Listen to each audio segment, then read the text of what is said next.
ನೋಡಿ ರಾಯಗಢ ಫೋರ್ಟ್ ಈ ಒಂದು ಸ್ಟೆಪ್ಪಿಂದ ಸ್ಟಾರ್ಟ್ ಆಗುತ್ತೆ. ಅದು ಎಂಟ್ರೆನ್ಸು, ಒಂದೇ ಎಂಟ್ರೆನ್ಸ್ ಇರೋದು ಈ ಫೋರ್ಟ್ಗೆ. ಪ್ಯೂರ್ಲಿ ಮಹಾರಾಣಿಯರು ಮಾತ್ರ ಆ್ಯಕ್ಸಸ್ ಇದ್ದಂಥ ಪ್ಲೇಸ್ ಇದು. ಈ ಒಂದು ಏರಿಯಾ ಕಾಣ್ತಾ ಇದೆ, ಅಲ್ಲಿಗೆ ಹೋಯ್ತು ಅಂತ ಹೇಳಿದ್ರೆ ಅದು ಮಹಿಳೆಯರ quarters.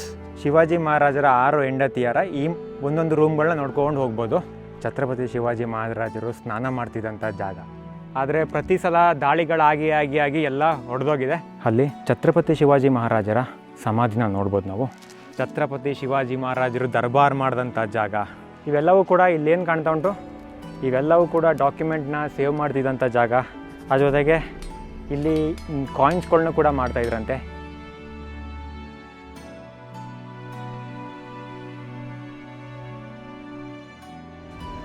Welcome to Raigad fort.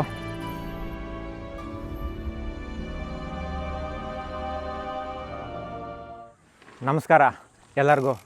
Maratha ಸಾಮ್ರಾಜ್ಯದ ಅಧಿಪತಿ ಛತ್ರಪತಿ ಶಿವಾಜಿ ಮಹಾರಾಜರ ಭವ್ಯವಾದ ಕೋಟೆ ರಾಯಗಢ ಫೋರ್ಟ್ಗೆ ನಾನು ಇವತ್ತು ಬಂದಿದ್ದೀನಿ. ನನ್ನ ಮುಂದೆ ಕಾಣ್ತಾ ಇದೆಯಾ ರಾಯಗಢ ಫೋರ್ಟು. ಎಂಥ ಭವ್ಯವಾದ ಕೋಟೆ ಇದು. ಸಹ್ಯಾದ್ರಿ ಹಿಲ್ಸಲ್ಲಿ ಬರೋದು. ಅಷ್ಟೊಂದು ದೊಡ್ಡಕ್ಕೆ ಫುಲ್ ಕಲ್ಲು ಮೇಲೆ ಕಟ್ಟಿರೋಂಥ ಕೋಟೆ. ಇಲ್ಲಿಗೆ ಹೋಗೋಕ್ಕೆ 2 ಆಪ್ಷನ್ಸ್ ಇದೆ. ಒಂದು ರೋಪ್ ವೇ ಮುಖಾಂತರನೂ ಹೋಗ್ಬೋದು, ಇಲ್ಲಾಂದರೆ ಟ್ರೆಕ್ಕಿಂಗ್ ಮಾಡ್ಕೊಂಡು ಹೋಗ್ಬೋದು. ಫಸ್ಟಿಗೆ ನಾನು ಇವಾಗ ಹೋಗ್ಬೇಕಾದ್ರೆ ರೋಪ್ ವೇಯಿಂದ ಹೋಗ್ತೀನಿ, ಬರಬೇಕಾದ್ರೆ ಟ್ರೆಕ್ಕಿಂಗ್ ಮಾಡ್ಕೊಂಡು ಬರ್ತೀನಿ. ರೋಪ್ ವೇ ಅಲ್ಲಿ ರೋಪ್ ವೇ ಬರುತ್ತೆ, ಹಂಗೆ ರೋಪ್ ವೇ ಎತ್ಕೊಂಡು ಹೋಗಬೇಕು. ಬಂತು ನಮ್ಮದು ರೋಪ್ ವೇ. ಇದ್ರಲ್ಲಿ ಹತ್ಕೊಂಡು ಹೋಗಬೇಕು ರಾಯಗಢ ಫೋರ್ಟ್ಗೆ. ಸೇಮ್ ಇದೆ, ನಾವು ಲಾಸ್ಟ್ ಟೈಮು ಜಟಾಯುಗೆ ಹೋಗಿದ್ವಲ್ಲ ಕೊಲ್ಲಮಲ್ಲಿ, ಕೇರಳದಲ್ಲಿ, ಅದೇ ಥರ ಇದೆ.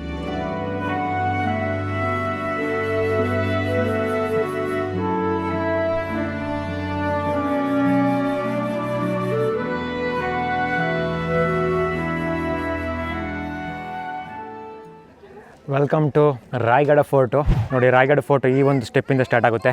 ಫಸ್ಟ್ ಹತ್ಕೊಂಡು ಹೋಗಬೇಕು, ಮತ್ತು ಇನ್ನೂ ಕೆಲವೊಂದು ಪ್ಲೇಸಸ್ಗಳು ಅಲ್ಲಿದೆ, ಅವೆಲ್ಲ ನೋಡ್ಕೊಂಬರೋಣ.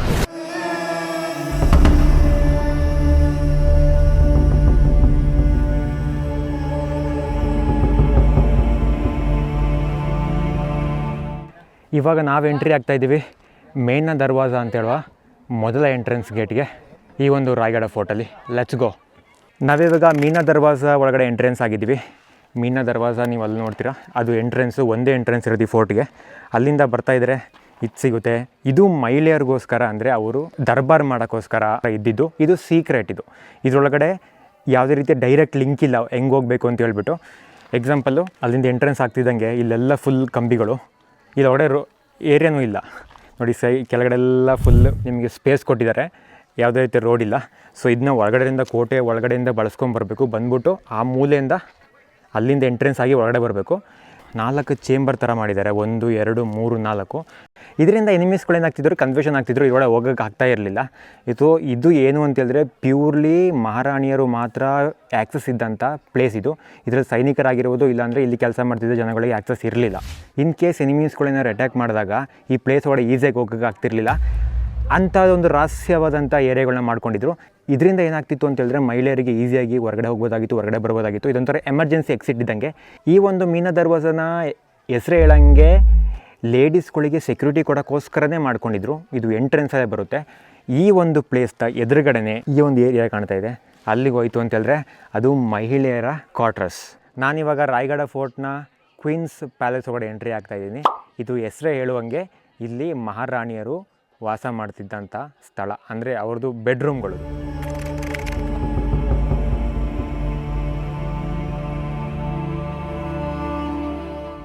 ಇವೆಲ್ಲ ಮಹಿಳೆಯರ, ಮಹಾರಾಣಿಯರು ಇರ್ತಿದ್ದಂಥ ಜಾಗಗಳು. ಛತ್ರಪತಿ ಶಿವಾಜಿ ಮಹಾರಾಜರಿಗೆ ಒಟ್ಟು 8 ಜನ ಹೆಂಡತಿ ಇದ್ರಂತೆ.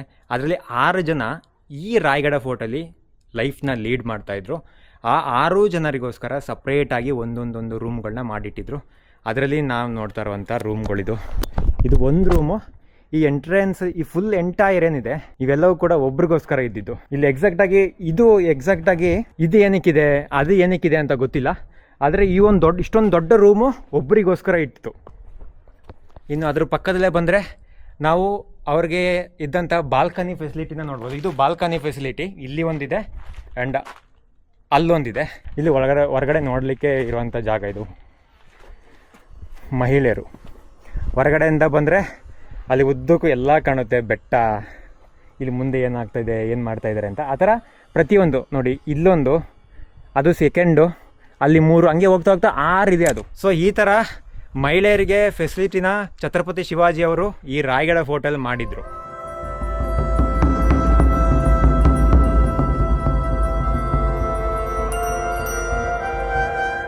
ಹೀಗೆ ಇಲ್ಲಿಂದ ಮುಂದೆ ಮುಂದೆ ಮುಂದೆ ಮುಂದೆ ನಡ್ಕೊಂಡು ಹಿಂಗೆ ಹೋಗ್ತಾ ಇದ್ದರೆ ಶಿವಾಜಿ ಮಹಾರಾಜರ 6 ಹೆಂಡತಿಯರ ಈ ಒಂದೊಂದು ರೂಮ್ಗಳನ್ನ ನೋಡ್ಕೊಂಡು ಹೋಗ್ಬೋದು.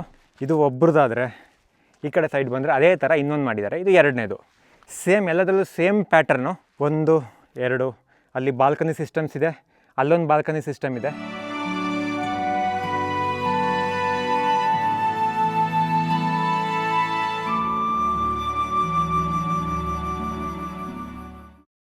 ನಾವಿವಾಗ ಎಂಟ್ರೆನ್ಸ್ ಆಗ್ತಾ ಇದ್ದೀವಿ ಛತ್ರಪತಿ ಶಿವಾಜಿ ಮಹಾರಾಜರ ಪ್ಯಾಲೇಸ್ಗೆ. ನೋಡ್ರಿ, ಇದೇನೆ ಛತ್ರಪತಿ ಶಿವಾಜಿ ಮಹಾರಾಜರ ಅರಮನೆ.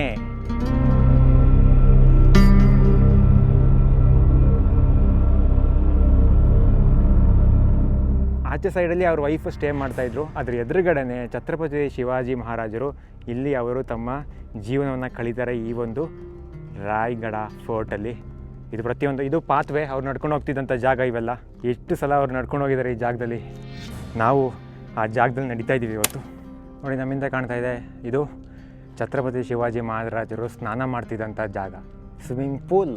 ಇಲ್ಲಿ ಶಿವಾಜಿ ಮಹಾರಾಜರು ಸ್ನಾನ ಮಾಡ್ತಿದ್ರಂತೆ. ಬಾತ್ ಟಬ್. ಇದು ಒಳಗಡೆ ಸುಮಾರು ಚೇಂಬರ್ಸ್ಗಳಿದೆ ಆಯಿತಾ. ಆದರೆ ಏನೇನು ಚೇಂಬರು ಏನೇನಕ್ಕೆ ಯೂಸ್ ಮಾಡ್ತಿದ್ರು ಅಂತ ಹೇಳೋದು ಅಷ್ಟೊಂದು ಐಡಿಯಾ ಇಲ್ಲ. ಇನ್ನು ಛತ್ರಪತಿ ಶಿವಾಜಿಯವರು ಸ್ಟೇ ಮಾಡ್ತಿದ್ದಂಥ ರೂಮ್ ಒಳಗಡೆ ಬಂದರೆ ನಾವು ಕಾರ್ನರ್ಸ್ಗಳಲ್ಲಿ ಪ್ರತಿಯೊಂದರಲ್ಲೂ ಕೂಡ ಚಿಕ್ಕ ಚಿಕ್ಕ ಬಾಲ್ಕನಿ ಫೆಸಿಲಿಟಿಗಳನ್ನ ನೋಡ್ಬೋದು. ಈ ಬಾಲ್ಕನಿ ಫೆಸಿಲಿಟಿಯಿಂದ ಅವರು ಹೊರಗಡೆ ಬಂದು ಹೊರಗಡೆ ಏನಾಗ್ತಿದೆ ಅಂತ ನೋಡ್ತಾ ಇರ್ತಿದ್ರು. ಇಲ್ಲಿ ನೋಡಿದ್ರೆ ಎಲ್ಲೂ ನಿಮಗೆ ಇಲ್ಲಿ ದಾರಿನೇ ಇಲ್ಲ ಇದರೊಳಗಡೆ ಹೋಗೋಕ್ಕೆ. ಇಲ್ಲಿಂದ ಆರಬೇಕಷ್ಟೇ ಹೋಗೋಕ್ಕೆ. 1 2 3 4 ಚೇಂಬರ್ಸು. ಇನಿಷಿಯಲಿ ಈ ಫೋರ್ಟು ಪಾಳೆಗಾರ ಫ್ಯಾಮ್ಲಿ ಮತ್ತು ಬಿಜಾಪುರದ ಸುಲ್ತಾನರ ಆಳ್ವಿಕೆಯಲ್ಲಿತ್ತು. ನಂತರದಲ್ಲಿ ಛತ್ರಪತಿ ಶಿವಾಜಿ ಮಹಾರಾಜರು ಒಂದು ಪ್ರಬುದ್ಧ ವ್ಯವಸ್ಥೆಗೆ ಬಂದಾಗ ಈ ಒಂದು ಕೋಟೆಯನ್ನು ವಶಪಡಿಸ್ಕೊಂಡು ಫೈನಲ್ ಆಗಿ ಒಂದು ಅಫಿಷಿಯಲ್ ಆಗಿ ಇವರು ಈ ಒಂದು ರಾಯಗಢ ಅಂದರೆ ಮರಾಠ ಸಾಮ್ರಾಜ್ಯಕ್ಕೆ ಈ ರಾಯಗಢ ಫೋರ್ಟ್ನ ಕ್ಯಾಪಿಟಲ್ ಆಗಿ ಡಿಕ್ಲೇರ್ ಮಾಡ್ತಾರೆ. ಪರ್ಟಿಕ್ಯುಲರ್ ಆಗಿ ಈ ಒಂದು ರಾಯಗಢ ಫೋರ್ಟ್ನ ಏನಕ್ಕೆ ಅವ್ರು ಸೆಲೆಕ್ಷನ್ ಮಾಡ್ಕೋತಾರೆ ಅಂತೇಳಿದ್ರೆ, ಇದು ಸಹ್ಯಾದ್ರಿ ಹಿಲ್ಸಲ್ಲಿ ಬರೋದು, ತುಂಬ ಹೈಟಲ್ಲಿ ಇರೋಂಥ ಜಾಗ. ಸುತ್ತಮುತ್ತ ಡೈರೆಕ್ಟ್ ಕನೆಕ್ಷನ್ ಇಲ್ಲ, ತುಂಬ ಕಷ್ಟ ಬಿದ್ದು ಬರಬೇಕಿದ್ರು ಒಳಗಡೆ ಬರಬೇಕು ಅಂತೇಳಿದ್ರೆ. ಅದಕ್ಕೋಸ್ಕರ ಈ ಒಂದು ಪರ್ಟಿಕ್ಯುಲರ್ ಆಗಿ ಈ ಒಂದು ಹಿಲ್ ಸ್ಟೇಷನ್ ಅವರು ಸೆಲೆಕ್ಟ್ ಮಾಡ್ಕೋತಾರೆ. ಸೆಲೆಕ್ಟ್ ಮಾಡಿಕೊಂಡು ಮತ್ತೆ ಈ ಫೋರ್ಟ್ನ ರಿನೋವೇಟ್ ಮಾಡ್ತಾರೆ ತಮಗೆ ಬೇಕಾದ ಸ್ಟೈಲಲ್ಲಿ. ಈ ಫೋರ್ಟಲ್ಲಿ ಅವರು ತಮ್ಮ ಕೊನೆಯ ದಿನಗಳನ್ನ ಕಳೀತಾರೆ.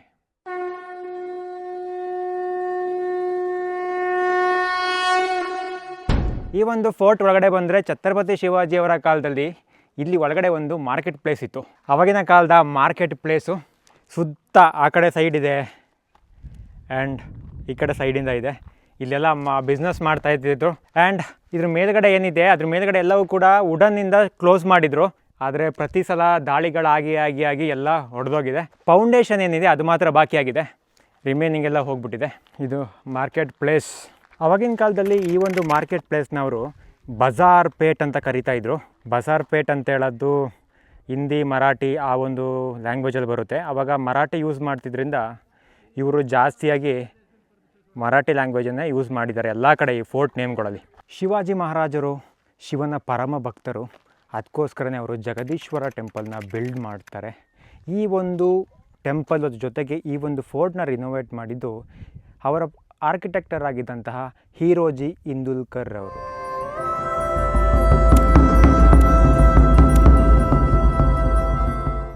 ಈ ಒಂದು ಕನ್ಸ್ಟ್ರಕ್ಷನ್ನು ತುಂಬ ಯುನೀಕ್ ಆಗಿದೆ. ಇದು ಇಂಡೋ ಮತ್ತು ಇಸ್ಲಾಮಿಕ್ ಸ್ಟೈಲಲ್ಲಿದೆ. ಒಳಗಡೆ ಅದು ನಾವು ನೋಡ್ಬೋದು, ಇಸ್ಲಾಮಿಕ್ ಸ್ಟೈಲಲ್ಲಿ ಕಾಣುತ್ತೆ. ಬಟ್ ಒಳಗಡೆ ಇರೋ ಟೆಂಪಲ್ಲು ಮಾತ್ರ ಹಿಂದೂ ಟೆಂಪಲ್ಲು. ಇನ್ನೊಂದು ಹೇಳ್ಬೇಕಂದ್ರೆ ಮೇಲ್ಗಡೆ ನಾವು ಟಾಮ್ ನೋಡ್ಬೋದು, ಇಸ್ಲಾಮಿಕ್ ಸ್ಟೈಲಲ್ಲಿ ಯೂಸ್ ಮಾಡುವಂಥ ಟಾಮ್ಗಳನ್ನ. ಈ ಒಂದು ಓವರಾಲ್ ಬಿಲ್ಡಿಂಗೇ ಇಸ್ಲಾಮಿಕ್ ಸ್ಟೈಲ್ದು, ಅದಕ್ಕೆ ಇನ್ನೂ ಡಿಫ್ರೆಂಟ್ ಆಗಿದೆ. ಶಿವನ ದೇವಸ್ಥಾನ ಅಂತ ಹೇಳಿದ್ಮೇಲೆ ನಂದಿ ಇರಲೇಬೇಕಲ್ವ, ನಂದಿ. ಆದರೆ ಇದು ಅವಾಗವಾಗ ಆದಂತಹ ಅಟ್ಯಾಕಿಂದ ಇಲ್ಲ ಹೊಡೆದೋಗಿದೆ. ಮುಂದೆ ಬರ್ತಾಯಿದ್ರೆ ನಾವು ಹನುಮಂತನ ವಿಗ್ರಹ ನೋಡ್ಬೋದು. ಹಾಗೆ ಒಳಗಡೆ ಹೋದರೆ ಶಿವ ಪೂಜೆ ಎಲ್ಲ ಮಾಡಿದ್ದಾರೆ. ಶಿವಾಜಿಯ ಆರ್ಕಿಟೆಕ್ಟರ್ ಆಗಿದ್ದಂತಹ ಹೀರೋಜಿ ಇಂದುಲ್ಕರ್ ಅವರು ಎಲ್ಲ ಬಿಲ್ಡಿಂಗು ಮತ್ತು ಈ ಒಂದು ಫೋರ್ಟು ಈ ಟೆಂಪಲ್ ಎಲ್ಲನೂ ಕನ್ಸ್ಟ್ರಕ್ಷನ್ ಮಾಡಿಸ್ತಾರೆ, ರಿನೋವೇಟ್ ಮಾಡಿಸ್ತಾರೆ. ಆದರೆ ಅವರು ಅವ್ರ ಹತ್ರ 1 ರೂಪಾಯಿನೂ ಕೂಡ ಇಸ್ಕೊಳ್ಳೋದಿಲ್ಲ. ಅದ್ರ ಪರಿಯಾಗಿ, ಅದರ ಪ್ರತಿಯಾಗಿ ಅವರು ಈ ಒಂದು ಜಗದೀಶ್ವರ ಟೆಂಪಲ್ನ ಬಾಗಿಲಲ್ಲಿ, ಎಂಟ್ರೆನ್ಸ್ ಬಾಗಿಲಲ್ಲಿ ಅವರ ನೇಮ್ನ ಕೆತ್ತಿಸ್ತಾರೆ, ಹೀರೋಜಿ ಹಿಂದುಲ್ಕರ್.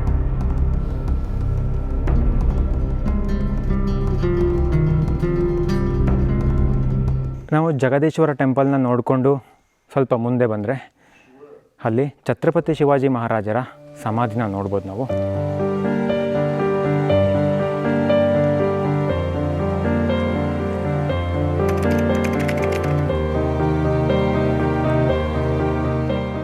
ಈ ಫೋರ್ಟ್ ಮೇಲೆ ಹಲವಾರು ದಾಳಿಗಳು ಮಾಡಿದ್ದಾರೆ ಕೆಲವೊಂದು ರಾಜಮನೆತನಗಳು. 1689ರಲ್ಲಿ ಮೊದಲ ಬಾರಿಗೆ ಮೊಘಲರು ಈ ಒಂದು ಫೋರ್ಟ್ ಮೇಲೆ ದಾಳಿ ಮಾಡ್ತಾರೆ, ಕೆಲವೊಂದನ್ನು ಹಾಳು ಮಾಡಾಕ್ತಾರೆ.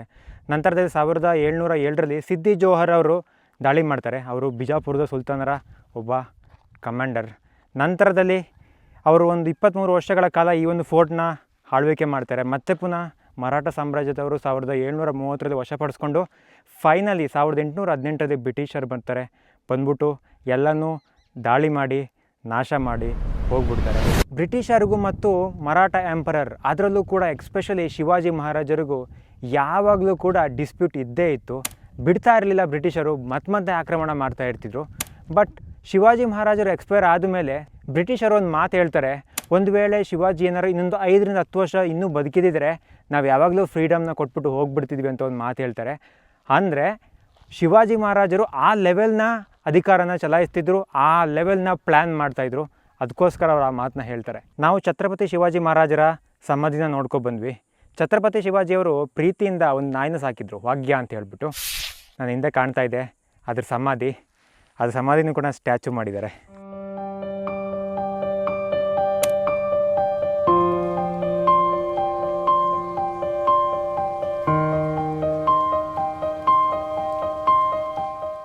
ಇಲ್ಲೊಂದು ಸಖತ್ ಬಿಸಿಲಿದೆ ಗುರು, ಉರಿ ಉರಿ ಉರಿ ಹೆವಿ ಹೀಟ್ ಇದೆ. ಇವಾಗ ನಾನು ಈ ಒಂದು ರಾಯಗಢ ಫೋರ್ಟ್ನ ವೆರಿ ಇಂಪಾರ್ಟೆಂಟ್ ಪ್ಲೇಸ್ ಒಳಗಡೆ ಹೋಗ್ತಾ ಇದ್ದೀನಿ. ಇದನ್ನ ನಾಗರ್ಖಾನ ಅಂತ ಕರೀತಾರೆ. ಇದು ಏನು ವಿಶೇಷ ಅಂತ ಹೇಳಿದ್ರೆ, ಇದು ಒಂಥರ ಅಡ್ಮಿನಿಸ್ಟ್ರೇಷನ್ ಆಫೀಸ್ ಇದ್ದಂಗೆ ಆ ಟೈಮಲ್ಲಿ. ಇದರಲ್ಲಿ ಡಾಕ್ಯುಮೆಂಟ್ನ ಸ್ಟೋರ್ ಮಾಡೋದ್ರಿಂದ, ಯಾವುದೇ ರೀತಿಯ ಸ್ಟ್ರಾಟಜಿಕ್ ಪ್ಲ್ಯಾನ್ ಮಾಡೋದ್ರಿಂದ ಹಿಡಿದು ಆ್ಯಂಡ್ ನೋಟು ಮುದ್ರಣಾಲಯ ಅದು ಕೂಡ ಈ ಒಂದು ಜಾಗದಲ್ಲೇ ಇದ್ದಿದ್ದು. ಅದ್ರ ಜೊತೆಗೆ ಶಿವಾಜಿ ಮಹಾರಾಜರು 400ಕ್ಕಿಂತ ಹೆಚ್ಚು ಫೋರ್ಟ್ನ ಅವರ ಆಡಳಿತದಲ್ಲಿ ಇಟ್ಕೊಂಡಿರ್ತಾರೆ. ಹಾಗಾಗಿ ಮರಾಠ ಸಾಮ್ರಾಜ್ಯದ ಛತ್ರಪತಿ ಅಂತ ಹೇಳ್ಬಿಟ್ಟು ಅವ್ರನ್ನ ನಾಮಕರಣ ಮಾಡ್ತಾರೆ ಈ ಒಂದು ನಾಗರ್ಖಾನದಲ್ಲಿ. ಛತ್ರಪತಿ ಶಿವಾಜಿ ಮಹಾರಾಜರು ದರ್ಬಾರ್ ಮಾಡಿದಂಥ ಜಾಗ, ದರ್ಬಾರ್, ರಾಜ ದರ್ಬಾರ್, ಛತ್ರಪತಿ ಶಿವಾಜಿ ಮಹಾರಾಜ್. ಅಲ್ಲಿ ಮುಂದೆ ಹೋದರೆ ಅವ್ರದ್ದು ಸ್ಟ್ಯಾಚು ಇದೆ, ಅವರು ರಥ, ಅವರಲ್ಲೇ ಸಿಂಹಾಸನ ಏರಿದ್ದು. ಇವೆಲ್ಲವೂ ಕೂಡ ಇಲ್ಲೇನು ಕಾಣ್ತಾ ಉಂಟು, ಇವೆಲ್ಲವೂ ಕೂಡ ಡಾಕ್ಯುಮೆಂಟ್ನ ಸೇವ್ ಮಾಡ್ತಿದ್ದಂಥ ಜಾಗ. ಆ ಜೊತೆಗೆ ಇಲ್ಲಿ ಕಾಯಿನ್ಸ್ಗಳನ್ನ ಕೂಡ ಮಾಡ್ತಾಯಿದ್ರಂತೆ ಇವರ ಆಸ್ಥಾನದಲ್ಲಿ ಇರಬೇಕಾದ್ರೆ, ಇವರ ಆಡಳಿತ ಇರಬೇಕಾದ್ರೆ. ಒಳಗಡೆ ಅಲೋವಿಲ್ಲ, ಸ್ವಲ್ಪ ಕೆಲಸಗಳು ನಡೀತಾ ಇದೆ. ಅವ್ರ ಸ್ಟ್ಯಾಚು. ಇನ್ನು ನನ್ನಿಂದ ಏನು ಕಾಣ್ತಾ ಇದೆ, ಇದು ಅತ್ಯಂತ ದೊಡ್ಡ ಈ ಒಂದು ಫೋರ್ಟ್ ಒಳಗಡೆ ಇರುವಂಥ ಕುಡಿಯೋ ನೀರಿನ ಒಂದು ಟ್ಯಾಂಕ್. ಇಲ್ಲಿ ವಾಟರ್ ಸ್ಟೋರೇಜ್ ಆಗ್ತಿತ್ತು ಒಳಗಡೆ ಇರೋರಿಗೆ, ಇಲ್ಲಿರೋ ರಾಜಮನೆತನದವರಿಗೆ ನೀರು ಕುಡಿಯೋಕ್ಕೋಸ್ಕರ. ಇದನ್ನು ನೋಡಿ ಗಂಗಾಸಾಗರ್ ಲೇಕ್ ಅಂತ ಕರೀತಾರೆ. ಆವಾಗ ಡ್ರಿಂಕಿಂಗ್ ವಾಟರ್ ಫೆಸಿಲಿಟಿಗಿದ್ದಂಥ ಟ್ಯಾಂಕ್ ಇದು, ಒಂದು ದೊಡ್ಡ ಲೇಕ್. ಓಕೆ ಗಾಯ್ಸ್, ರೋಪ್ ವೇನ ಮುಗಿಸಾಯಿತು, ರಿಟರ್ನು ಟ್ರೆಕ್ಕಿಂಗು ಮುಗಿಸಾಯಿತು, 1800 ಸ್ಟೆಪ್ಸು. ಓಕೆ, ಈ ಒಂದು ಎಪಿಸೋಡ್ನ ಇಲ್ಲಿಗೆ ಎಂಡ್ ಮಾಡ್ತಾಯಿದ್ದೀನಿ. ಮುಂದಿನ ಮಹಾರಾಷ್ಟ್ರ ಎಪಿಸೋಡಲ್ಲಿ ಮತ್ತೆ ಸಿಗ್ತೀನಿ. ಬಾಯ್ ಬಾಯ್.